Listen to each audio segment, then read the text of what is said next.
Before buying an iPhone 13, Mini, Pro, or Pro Max, you should be aware of the following reasons not to make the purchase. One of the most common questions we get is this a good time to buy an iPhone?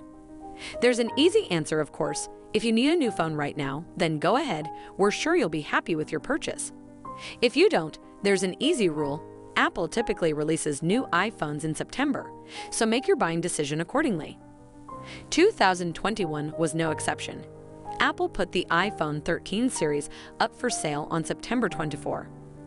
So we know what you're thinking. Is this a good time to buy an iPhone, or can I do better if I wait? The iPhone 13 is a fairly modest leap over the iPhone 12. For most everyday users, the biggest change is improved battery life.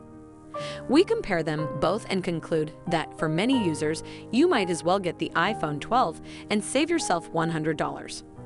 You'll be happy with the iPhone 13, but you might be just as happy with the iPhone 12 for less. So if you were thinking of buying a new iPhone now, I would highly recommend against it. It's a no-brainer. Wait a few weeks and get the latest state-of-the-art device Apple has, or save money by buying last year's model then. When the new phones are announced, Apple immediately drops the price on older editions, usually by $100, and usually improves the specs, like throwing in extra storage. The iPhone 12 currently starts at $799, so you could pay $699 for the phone in a few weeks.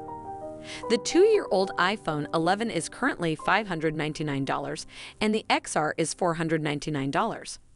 So look to spend less for them. The iPhone 13 will be a minor upgrade with better power like the current edition is wanting, and a smaller notch at the top of the screen. Otherwise, the marquee features are camera-related. Delpy Bertrand says the ability to make videos in portrait mode and add background blur is offered but not used by many, along with higher resolution video recording called ProRes. I'm betting Apple has a few other tricks up its sleeve because I frankly don't see the general public caring much about either of these. The iPhone 12 is a great phone that still has plenty to offer in terms of performance and camera capabilities. For owners of older iPhones like the iPhone X series, going for the iPhone 12 gives you an advanced A14 Bionic chip plus an OLED screen. Just those two enhancements represent a massive upgrade over phones from just a few years ago. Verdict: the innovations of the iPhone 13 compared to the current 12 models are not so huge that you definitely have to upgrade, as you can also read in detail in our comparison of the iPhone 13 and iPhone 12. When the iPhone 14 generation arrives, however, we expect the situation to be a little different.